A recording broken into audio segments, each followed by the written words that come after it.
Hello, I'm Mario Toneguzzi, managing editor of Canada's podcast, taking care of business today with Cal Jungwirth, who is director of permanent placement services at Robert Half. Thanks for joining us today, Cal.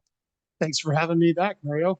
Well, interesting report that you folks have put out on the state of remote work and 5 trends to look for in 2023. Let's go through each of those 5 trends. The first one is remote is here to stay. And I guess that's probably not a surprise. Yeah, I don't think it'll surprise anybody. We've obviously come a long ways in the last 3 years, where pre-pandemic remote was a pretty rare occurrence. And now the data and just anecdotally, I think we all know that remote work in some shape or form is definitely here to stay, whether that's fully remote or hybrid. The recent survey indicated that about 85% of workers would love to have some sort of remote aspect in their work. And the reason that number is important is we are still very much in a candidate short market. And that means that employers need to understand that. And if they want to attract talent, they should absolutely, if it works for their business, try to introduce a hybrid or a remote component. So let's stay on that one for a second. Like, obviously, the whole trend towards remote work started prior to the pandemic, but accelerated during the pandemic. Many companies prior to that pandemic were kind of a little, I guess, leery of doing this. Do you think that the pandemic just basically gave them concrete evidence and proof that, hey, it can be done, and that Mario's not sitting at home in his pajamas drinking beer and not doing any work? I think that's exactly it. Remote had this connotation that for many organizations and many leaders was really scary. And that's exactly it. Whether you're sitting on your couch or doing your laundry, it came down to a bit of a trust issue, if we're being honest with ourselves. And I think what the pandemic showed out of necessity is people absolutely were able to work from home in some situations. Now, that's not to say that everyone Yeah. should or everyone can work from home, but those individuals that can deliver results, I think they've proved that it's a concept that can work. Now, I love the second one because I relate to it. I actually relate to all this, right? Because, okay, past 7 years or so, I've worked exclusively Yeah. remotely and from home primarily. But number two trend is it can lead to higher happiness. Yeah. Again, I don't think it's a surprise that people are happier if they have some flexibility in their schedule, that they have the option to work from home. And what the additional drill down data showed off of the survey was that even though so people are happier working from home, even though about 3/4 of them are actually putting in more hours. And I think there's Yeah. probably a couple of reasons for that. One, it could be 5 o'clock, and if they were at the office, they'd have to think about traffic and getting home and cooking dinner and getting the kids off to soccer. So they left at 5 o'clock. Whereas maybe now, if you're working from home, sitting at 5 o'clock, you're like, okay, I could put in another 10 minutes or another 20 minutes. It's Yeah. not a big deal. Um, but I think it's a case of careful what you wish for. When work is that accessible, people tend to almost work more hours by accident because the laptop is open. It's easy just to sit down and do some work one evening. So again, careful what you wish for, but absolutely, people are definitely happier working from home. All right. And the third trend is that people who have these options of remote work, flexible work, are more willing to look at salary as being negotiable. Talk a It's bit a about that. Yeah, I think it's a give and take. A lot of people look at any potential opportunity with a lot of things in mind. The hours, the salary, the benefits, the vacation package. And this is one of those areas where if an organization can give a little bit in terms of, yes, we're open to hybrid, we're open to flexible work, then it's a case of, okay, maybe I'll take a little less for compensation and the money isn't as important because they could check off other boxes. Okay. This is the other one that intrigues me. It's a fourth trend is that office still has its benefits. And tell me why.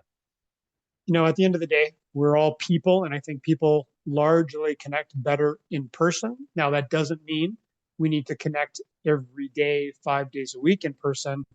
But if there's that opportunity that we still connect with each other in person, it could be once or twice a week, it could be a couple times a month, depending on the scenario and the setup. But yeah, personal relationships, I think we all know.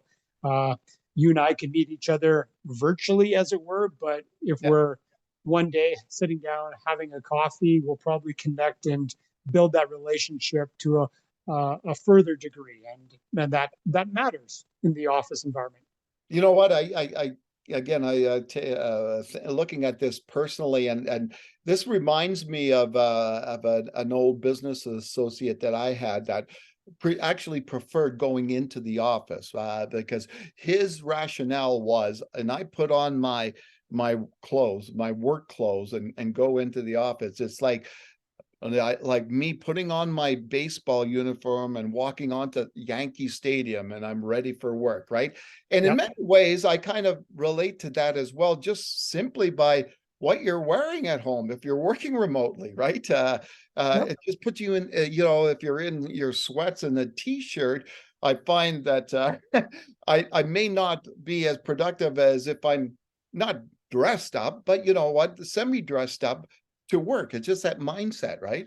Yeah, and I think it's not a one size fits all. Not everybody has to do the same thing, but yeah, you're right. Whether it's dressing professionally at home, whether it's going into the office and parking in the parkade and grabbing a Starbucks and that gets you into the mode, whatever Yeah. works for you, that works for you, and it should be encouraged as long as you deliver the best results possible. All right. And the final trend is employees who work remotely have equal career opportunities wherever they are. And I guess that, that may be something that some people are a little worried about, that, oh, geez, if I work remotely, I'm not in the office environment and part of that inner circle and all that stuff. My career opportunities for advancement may not be there, right? Yeah, and I think this is an area that we're going to have to keep an eye on. Absolutely. Again, if you're delivering top results, working from home or working in a hybrid manner, as long as you're doing that, your career should be just fine. But I think maybe an important, thing to distinguish on is those of us that are a little bit deeper into our career, and if we've built a reputation with an organization, we've been there for a while, we could probably work from home even more than some of those individuals that are maybe a little bit younger in their career or they're younger in their tenure with an organization, because those individuals are still making a name for themselves. And absolutely, it's that old traditional water cooler chat and conversation where sometimes that's where you get great ideas out, and that's where you connect with someone. So that what I call that accidental collaboration, it is absolutely easier to do in person, but I don't think that's the only place that could happen. So again, I think moving forward, it'll be a little bit of both scenarios, and then opportunities will be open to both sides. All right. And Cal, just one last thing. As you look into the future, this whole remote work thing, do you just think it's going to increase? More and more people and more companies are just going to adopt different, I guess, different models of working. Even though, well, the way I would answer that is yes, I think there's lots of evolution still ahead. Things have definitely settled down as we got through the pandemic. Hybrid and remote was due to emergency basis. We kind of got back to a semi normal, but we're definitely still hearing from some organizations that are still trying to figure out what is best for them. They're still trying to figure out is it hybrid? If it's hybrid, what does that mean? Does that mean Yeah. 3 days in the office and two from home, or vice versa? So I don't think it's a done matter. So the evolution will continue, and again, it's going to come down to how are organizations performing and how are people performing. And if the results are there on both sides, then you'll continue to see hybrid and remote environments stay healthy. All right. Well, thanks very much, Cal, for joining us today. You bet. Thanks again for having me.